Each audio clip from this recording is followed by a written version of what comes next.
Well, first of all, thank you for having me. My name's Jim Huyck, and I'm a public benefits consultant advocate and working with families all over California. And these days, not doing a whole lot of traveling because we can do so much by Zoom and by phone and that sort of thing. But a little bit of my background. I have worked, as Judy said, for a number of the state agencies, a number of the agencies that provide public benefits. I was a senior counselor with the Department of Rehabilitation.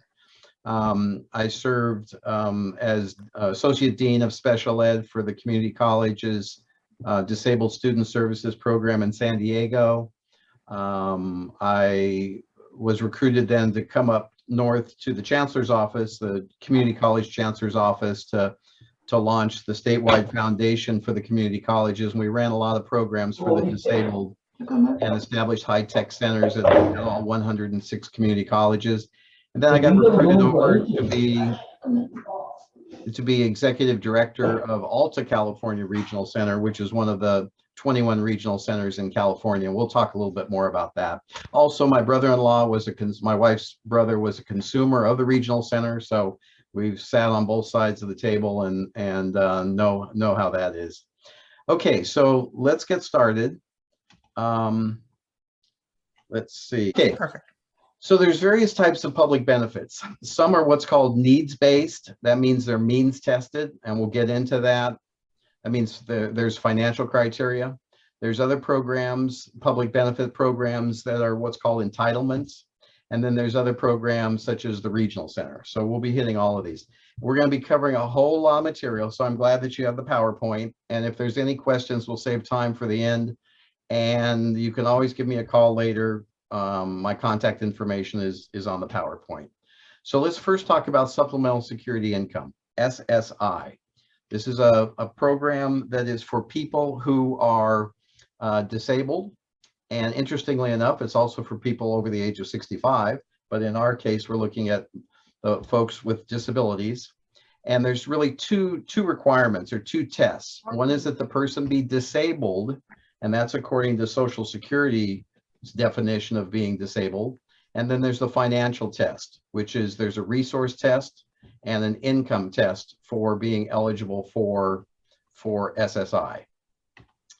The countable resource test is $2,000. So an individual, and let's say the individual is over the age of 18, because if they're over 18, then the parent's income and the parent's resources are not counted. So if the individual is over 18, they can only have $2,000, and they can only have $2,000 in anything that's cash or easily converted to cash. But there are some things that are not counted. And again, we're talking about now someone over the age of 18. They can have a home of any value, automobile of any value, furniture, clothing, personal care, burial plots. They can have term life insurance, not whole life, because unless the whole life is worth less than $2,000, miscellaneous other assets. And they can have a special needs trust if that trust is properly written. And by properly written, I mean that if it is a first party special needs trust, which means the money that went into the trust is the individual's money, then it has to have what's called MediCal payback language. That means when the trust terminates, when the person passes away, MediCal gets paid back. If the money comes from the parents, let's say inherited when the parents pass away, or even comes from other people, grandparents, parents, whatever, GoFundMe page, whatever, and that's a third-party special needs trust. But those trusts have to be provided to Social Security because they will review the trust to make sure that they're properly written. And Social Security will also look at the distributions that are being made from that trust, because distributions from the trust can be counted as income. And we'll talk about the different kinds of income in a moment.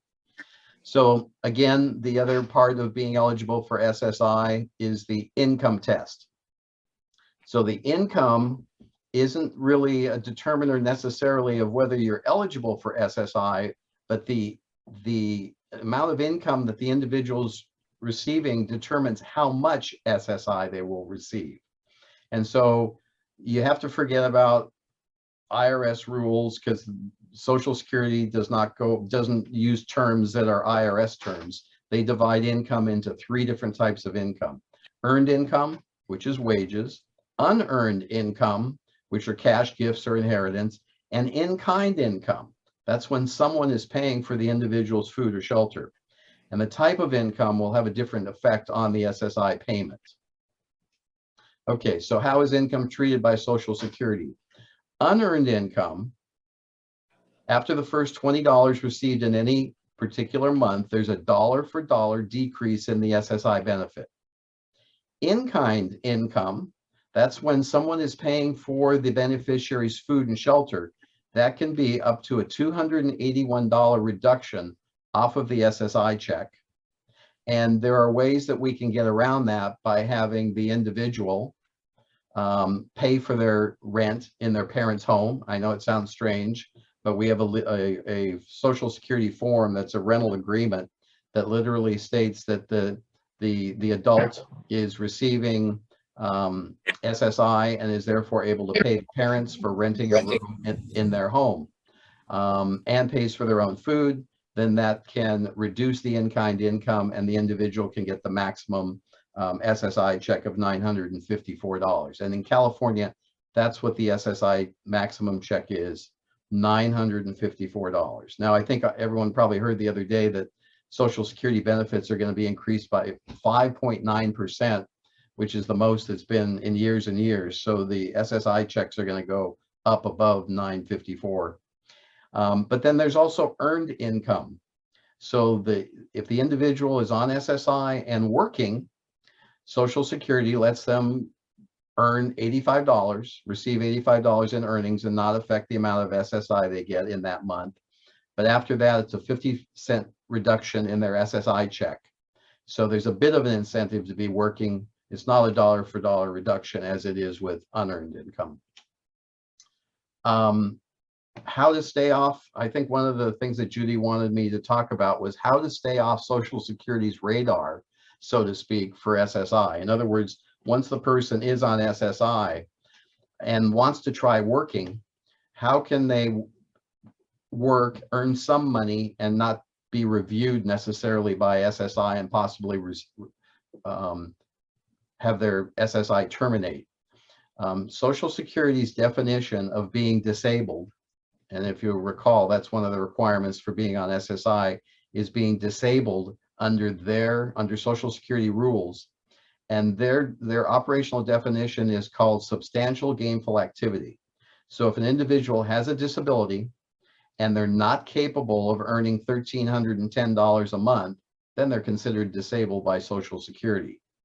So you want to keep the income pretty low. I usually recommend to my clients that they keep their earned income to about $400 to $500 per month.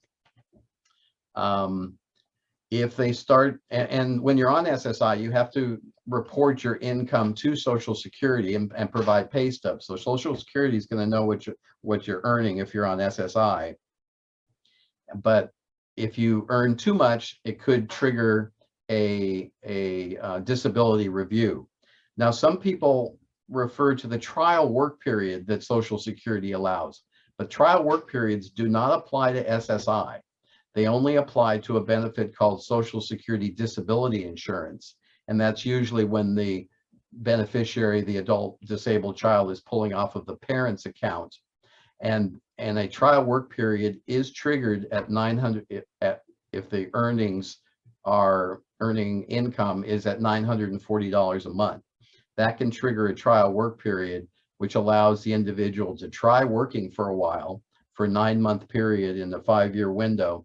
And if they show that they can achieve that SGA, that $1,310 a month, then they can lose their Social Security disability check.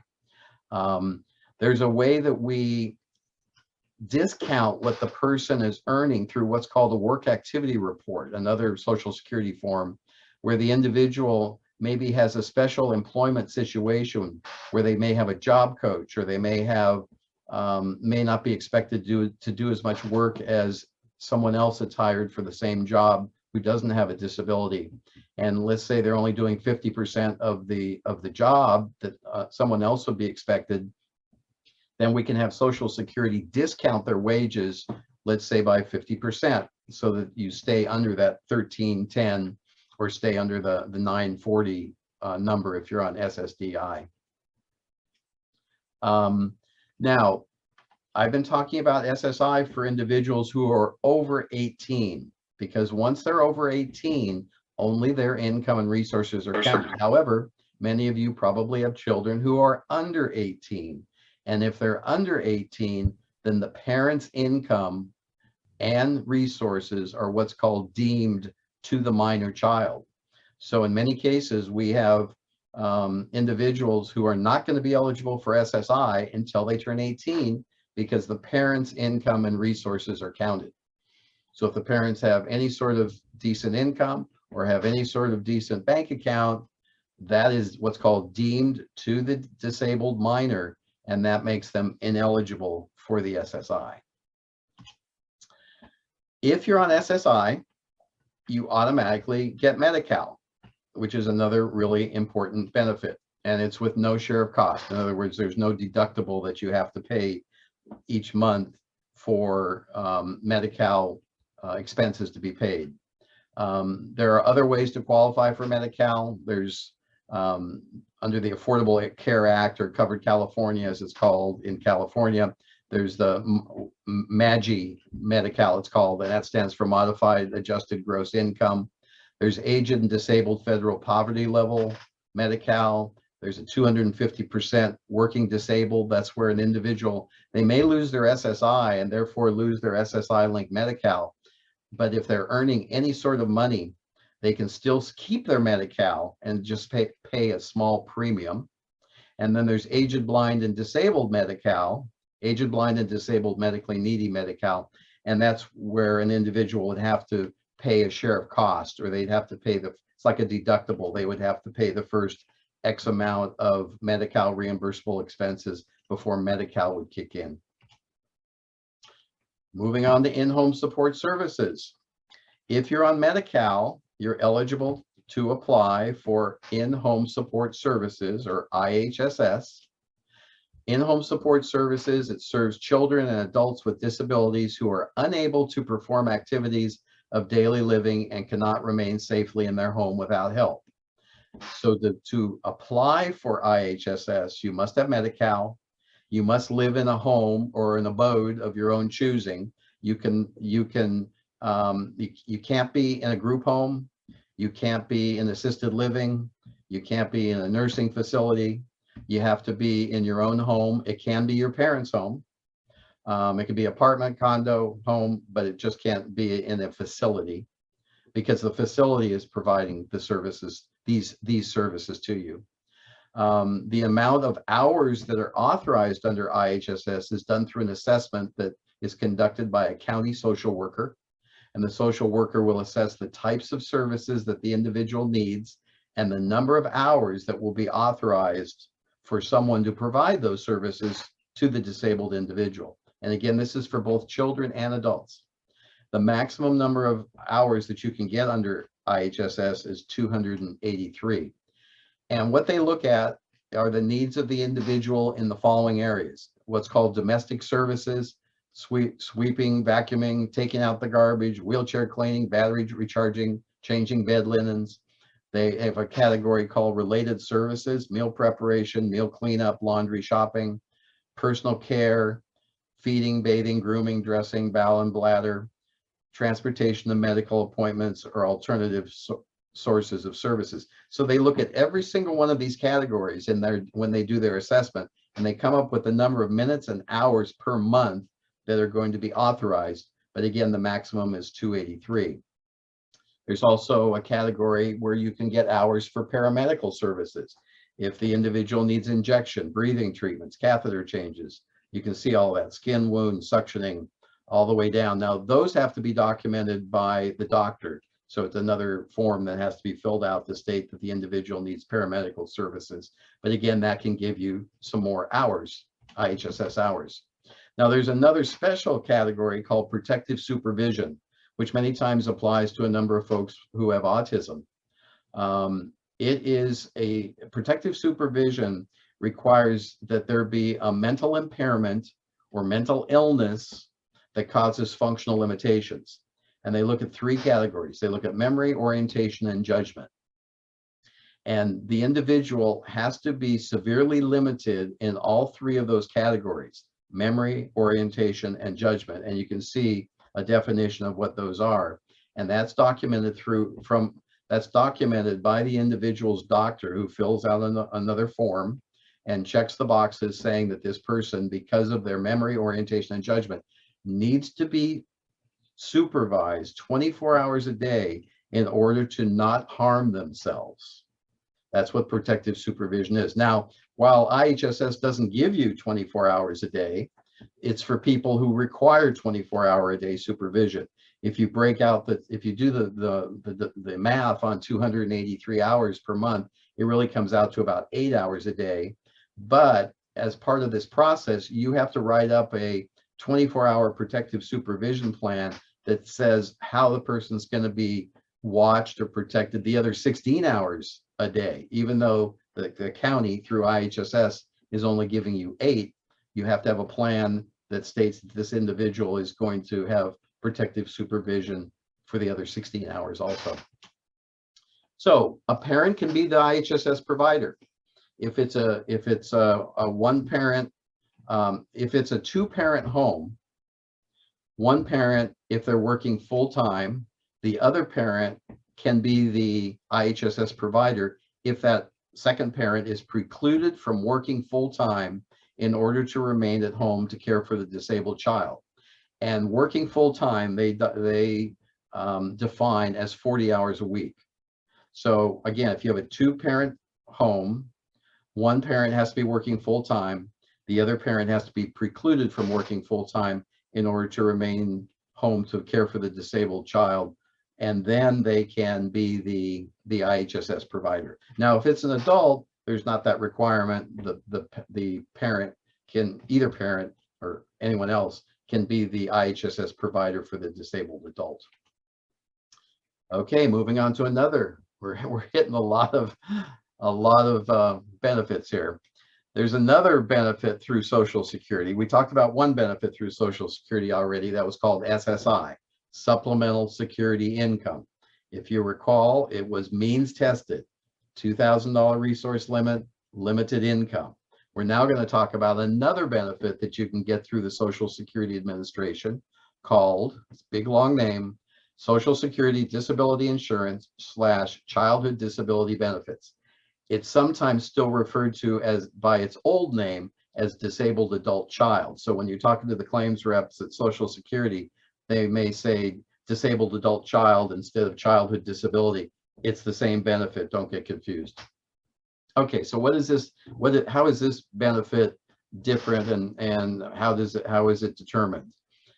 It pays benefits to an adult whose disability began before the age of 22, has not achieved substantial gainful activity. If you recall, that's defined as the capability of grossing $1,310 a month since they were 22. And I talk about the name there.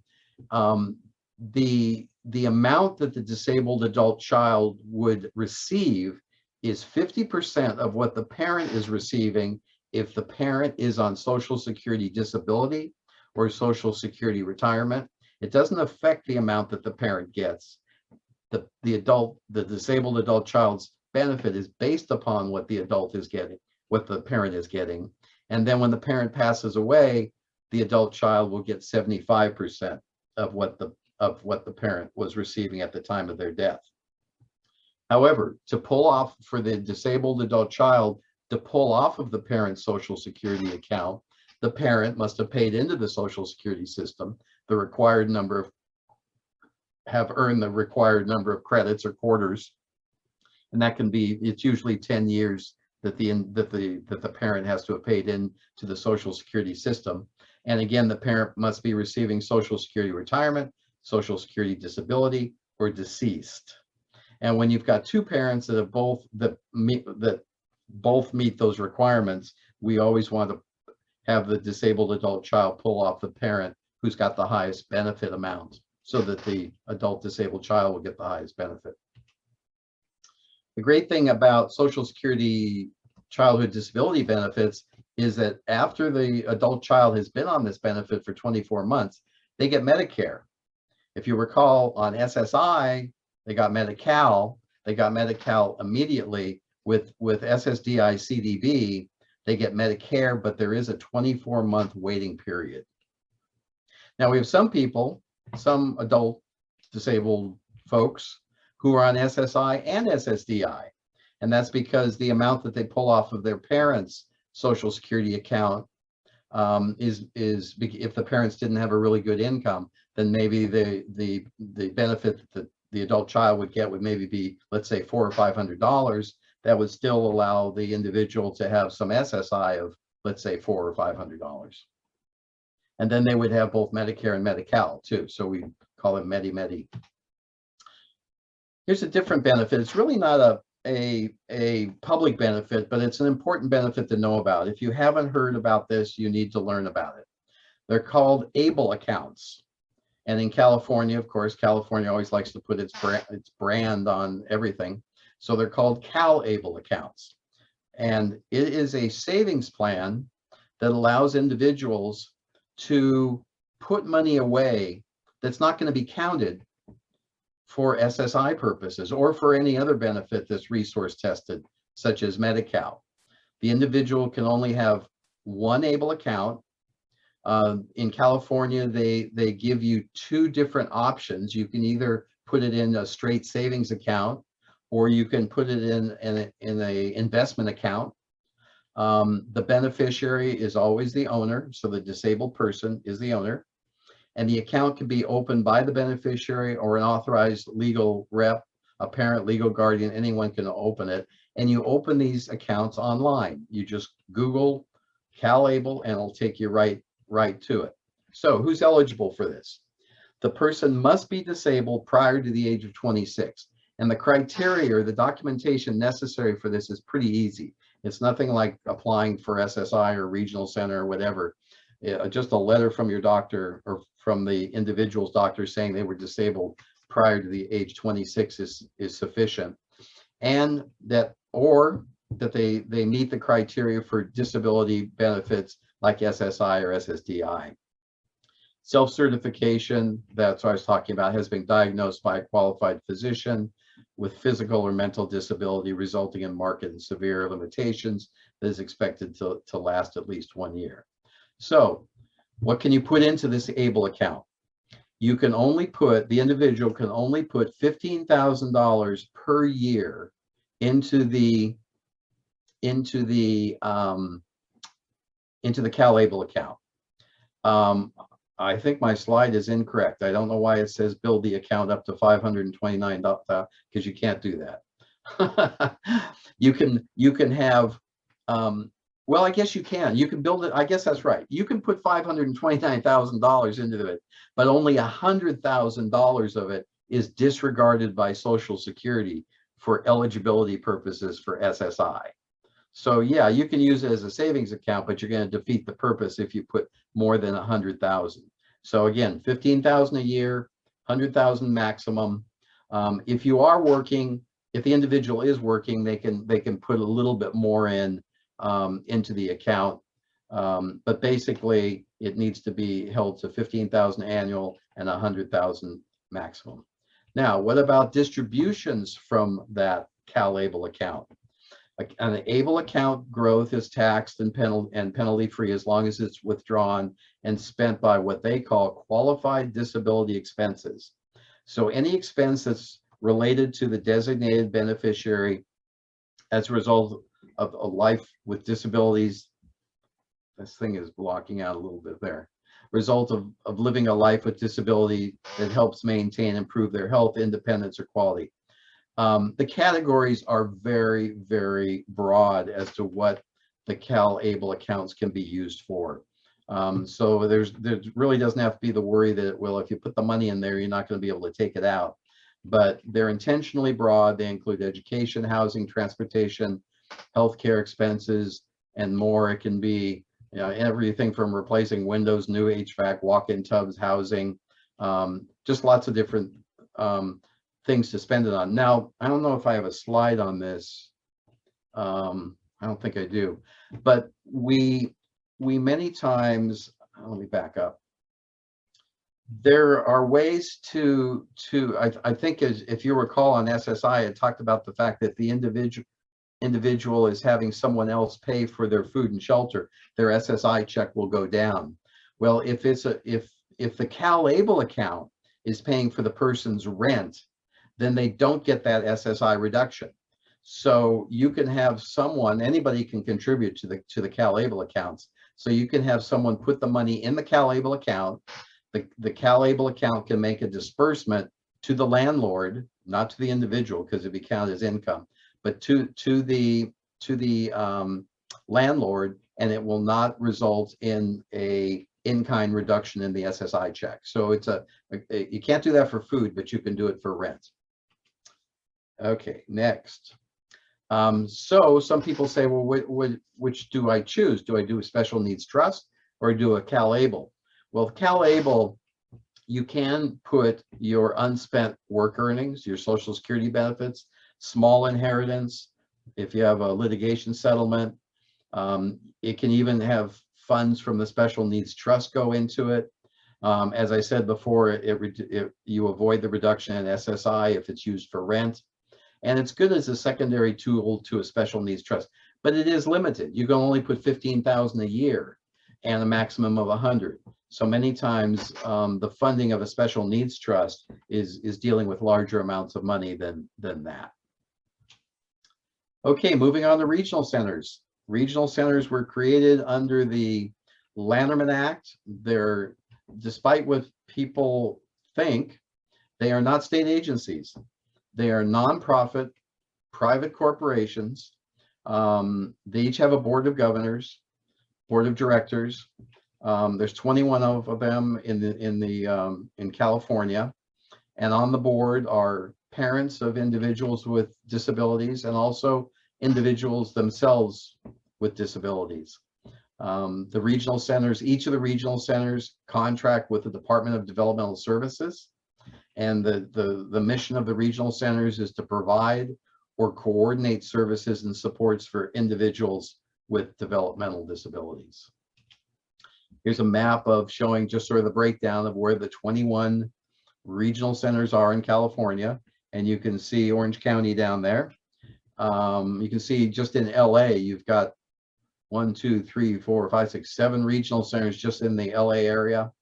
You can see some regional centers are very rural, some are very urban, and that was intentionally that way. That the creators of the regional center system wanted the regional centers to be reflective of their communities, and so they can all differ a little bit in the way that they can coordinate and provide services to people with disabilities, developmental disabilities. So what is the eligibility criteria for regional centers? Eligibility is determined solely on meeting the definition of developmental disability. There's no income, no asset test, and the program is unique to California. Every other state or every state does have programs for the developmentally disabled. They're required to, but California is one of the few, or is the only one, as far as I know, that has an entitlement, which means that the consumer is entitled to the services that are in their individual program plan. And we'll talk a little bit about the IPP, the individual program plan, in a moment. So the regional centers really actually administer 2 programs. Now, some of you may be familiar with this. There's what's called the Early Start, Early Intervention program, and that's where the regional center services children ages 0 to 3. And then there's the Over 3 services, or the Over 3 program, and that services children over the age of 3 through adulthood. And there are different eligibility requirements for those, and we'll talk about those in a moment. So the Early Start, Early Intervention, it's for children, again, younger than 3 years of age with exceptional needs who are at risk of becoming developmentally disabled or who have a developmental delay may qualify for services. Now, when I was an executive director of a regional center, only about a third of the kids, the little infants that we were serving from 0 to 3, went on to be eligible for the over 3. And that's good news, because we were providing services to them during the 0 to 3 years of age. And at age 3, we determined that they didn't meet the criteria for being developmentally disabled. So their case was closed, and they were primarily transitioned over to education. So the early intervention services are based, again, on the child's assessed developmental needs, and the services that the regional center provides during those 3 years are such things as occupational therapy, physical therapy, speech and language. Now, at the age of 3, then the regional center determines if the child is eligible for the over 3 services. Now, this has a different eligibility criteria. First of all, it has to be, the developmental disability must be before the age of 18, has to be expected to continue indefinitely. And this is the part that lots of families don't understand, is that not only does there have to be the definition or the diagnosis of a developmental disability, and we'll get into what those are, but the developmental disability must constitute a substantial disability for that individual. So they may have one of the qualifying diagnoses, but if it doesn't limit them in 3 of 7 areas, which I'll list in a moment, they're not eligible for the regional center. So what is a developmental disability? Under California law, actually under federal law, a developmental disability includes intellectual disability, cerebral palsy, epilepsy, autism, or a disabling condition closely related to an intellectual disability or requiring treatment similar to that required for individuals with an intellectual disability. This is important. Disabilities that are not a developmental disability. The definition, the legislation, and the Welfare and Institutions Code expressly excludes other handicapping conditions that are solely learning disabilities, psychiatric, mental health, or physical in nature. So if the individual has been in special education and they've been defined as ADHD or learning disabled or emotionally disabled, they're not eligible for the regional center. Now, unless they also have a developmental disability along with the learning disability, the psychiatric disability, and those are what are referred to as duly diagnosed individuals. So it's not that the individual can't have learning disability, for instance, but they also have to have a developmental disability along with it. And this is the part I was talking about before. In order to be eligible, they not only have to have the diagnosis, but that diagnosis has to result in a functional limitation in 3 or more of the following areas. And actually, the 7 dots are for adults, 7 different areas. There are 3 of those that you can eliminate that are not counted for children. So let's go through those. So self-care, receptive and expressive language, learning, mobility, self-direction, capacity for independent living, and economic self-sufficiency. Well, you're not going to have a child be assessed for capacity for independent living or economic self-sufficiency. That's the ability to get a job. So for someone under the age of 18, they have to have limitations in 3 of the first 5 dots there: self-care, receptive, learning, mobility, and self-direction. And so for an adult, it has to be 3 of the 7 areas. Okay, so what do regional centers do? Regional centers do not provide direct services. Instead, they identify, they approve, and they fund community services through a process called vendorization. Regional centers must pursue, and this is really important, regional centers must pursue all possible sources of funding before accessing regional center funds. For example, generic agencies such as private insurance, education, MediCare, in-home support services. Regional centers, under their laws, are considered as payer of last resort.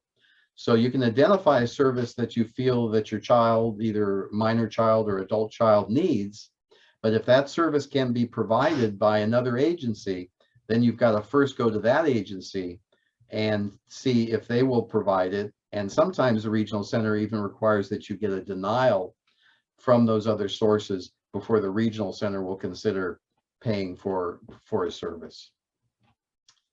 So the services are determined through a process called the Individual Program Plan, IPP. I think a lot of you are familiar with IEPs, Individual Educational Plans. This is very similar. The services, as I said before, in the IPP are the entitlement. The consumer is entitled to the services in the IPP. And the philosophy is to provide services that will allow a consumer's life to approximate that of his or her same-aged non-disabled peers. And the services may vary somewhat from one regional center to another just because of geographics or the number of vendors that the regional center has in their particular area. So who's on the IPP planning team? If it's an adult, it's the consumer. If it's a child, it's the parent. If the person is conserved as an adult, then the conservator, and then a representative from the regional center. So you could have an IPP team that would be 2 people, the adult and the regional center person. But IPP teams are usually much larger than that. They can include other family members, friends, neighbors, co-workers, service providers, support persons, or any individual who's invited by the consumer or by their representative or invited by the regional center. So they can become quite large. So what are the components of an IPP? The first is assessment, which is really important. All services that are provided by the regional center need to be based upon assessed need.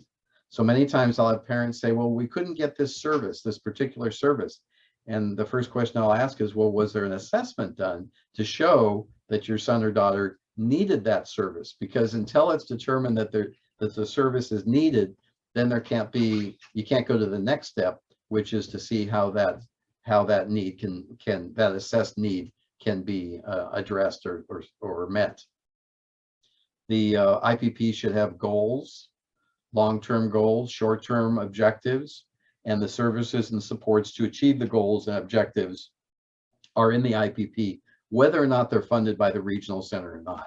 So the IPP is a very comprehensive document, again, that includes not just the services being provided or funded by regional center, but all of the service and support needs of that individual are written up in the IPP. Many times there's a need for an individual, a child, now this is someone prior to the age of 18, to be on MediCal. And you'd say, well, why do they need to be on MediCal? Well, they might need health insurance, but many times it's so that they can get IHSS. Because if you recall, you can't have IHSS unless you have MediCal. So there's this really neat process that you can do through the regional center. It's called institutional deeming. And what it allows is for an individual who's under the age of 18 to qualify for MediCal solely on the basis of their financial needs, not the parents.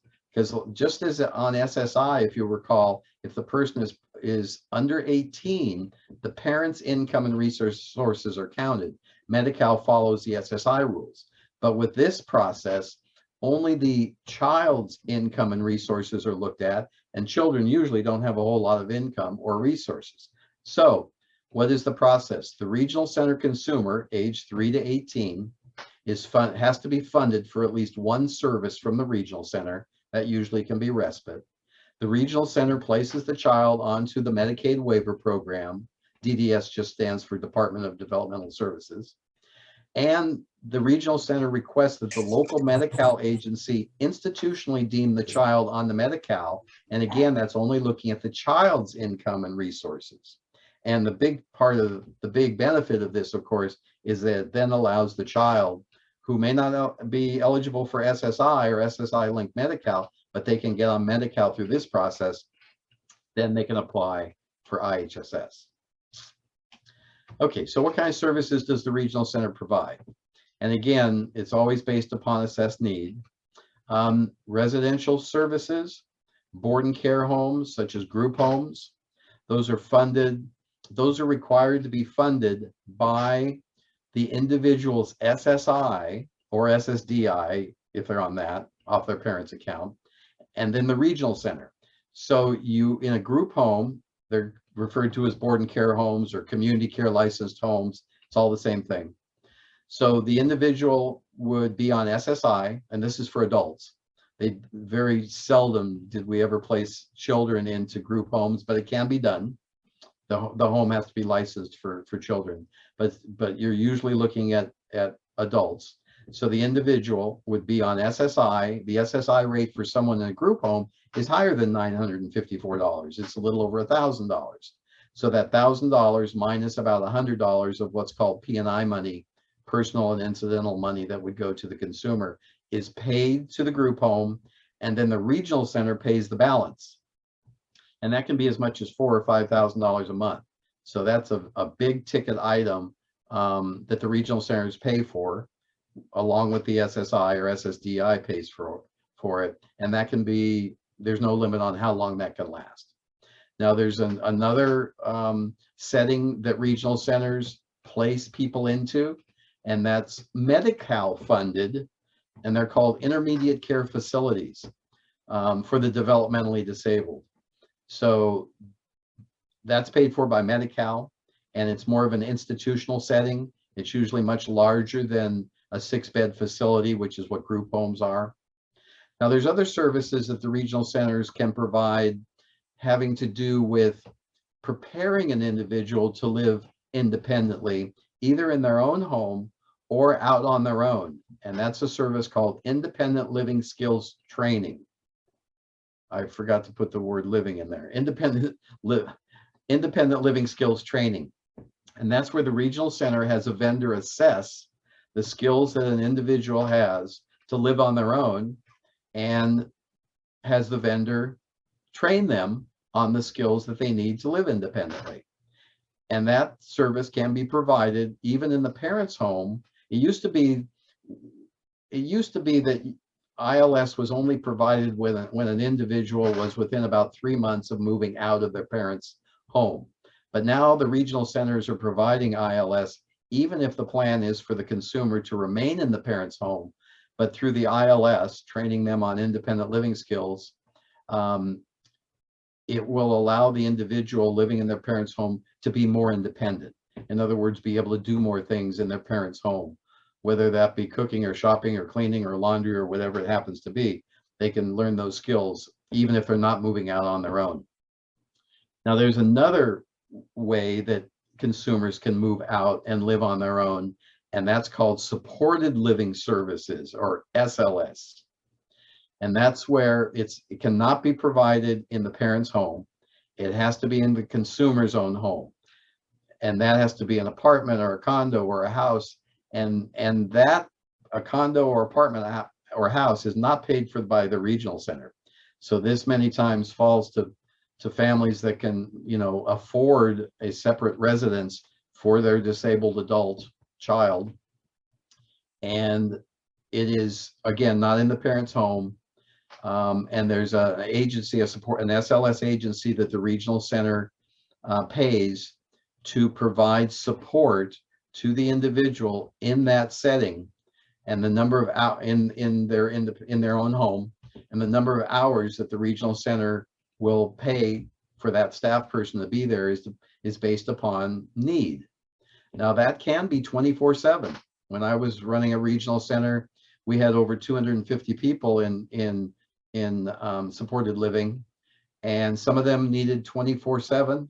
Some of them even 2-on-1 24/7. We spent up to $250,000 on some folks that needed that level of support. And it is required that if the consumer is in supported living services, that IHSS be applied for, because that helps offset some of the costs of supporting that individual and offset some of the costs that the regional center has to fund. So what other services does the regional center provide? Big one is, of course, is in-home respite. There's out-of-home respite. That can be up to out-of-home respite can be up to 21 days per year. That's usually done by the adult consumer being in a board and care home while the parents go on vacation or whatever. In-home respite, of course, is in the home. It usually is about 30 hours a month. Some transportation services, if there's no generic source that can get the person to let's say an adult day program, the regional center can pay for the transportation. Of course, the adult day programs, regional center pays for. Supported employment, that's where the regional center pays a supported employment agency to find the job with an employer who's willing to take someone with a disability. And maybe if that individual needs a job coach, then the supported employment agency, again paid by the regional center, will provide a job coach to the person so that they can do that job. Now, the job coach can be there at the beginning the whole time the person's working on the job, and then they're faded out as necessary. If the consumer doesn't need them to help them on the job anymore, then they're faded out, and maybe the job coach only comes by once a day or once a week or once a month, and maybe eventually fade out the job coach completely. But that supported employment and that job coach, if needed, can continue for as long as the person has the job. Behavioral services can be paid for by the regional center, but under new law, it is required that the family tap into their private health insurance for what's called ABA services before the regional center will consider funding additional services. Of course, due process, there's always the situations where regional center doesn't agree with a service that you're requesting, and there's different levels of appeal. The first is an informal meeting. So if the regional center has denied a request for service, no matter what it is, they have to give you a notice of action, tell you what it is they're denying, why they're denying it, and tell you your due process rights to appeal it. And the first level of appeal is an informal meeting. That's where you'd meet with a representative from the regional center that was not involved with the original denial. And that's always recommended as a first step. You don't have to do it, but it's recommended because we many times can get things resolved at that level. The next level is mediation. That is voluntary. It's non-binding. The mediators are administrative law judges. The law judges just mediate the meeting. They don't make a decision. So it can resolve some issues. And usually the mediations, or they can be confidential settlements. So we sometimes can get the regional center to agree to things because they know it's going to be confidential and that it's not going to open the floodgates that they're going to have to provide that service to everybody else. And then if it can't be resolved at that level, then you go to the highest level, which is in front of an administrative law judge, and that's called a formal fair hearing. For Social Security, there are Social Security reviews that are done. If you're on SSI or if you're on the SSDI childhood disability benefits. For SSI, there's financial reviews. Those are just random. You never know when that's going to happen. My clients just all of a sudden get a letter saying that there's going to be a periodic review to make sure that they still meet the $2,000 resource limit, and also to look at what income they're receiving. But there can also be disability reviews, and that's where Social Security would ask the individual to update and have doctors update all of their medical or psychological or psychiatric documentation as to what their disability is and whether that disability still keeps them from working. On Social Security disability, childhood disability benefits, again, there can be the disability reviews, but then there also, as I said before, can be the trial work period. The trial work periods, if again, this is on SSDI's, the childhood disability benefits, that's triggered when the individual earns $940 a month. That's why I said I always advise my clients, whether it's SSI or SSDI, stay well under that, maybe $400 or $500 a month, so that you don't trigger the trial work period. And also a trial work period can trigger a disability review. So even though you go through the 9 months of trial work period in the 5-year window, and your income is, your earned income is still under substantial gainful activity, it might be at a level that it'll trigger a disability review, and Social Security will want to, again, have you provide new documentation regarding your disability is keeping you from being able to work. And that is it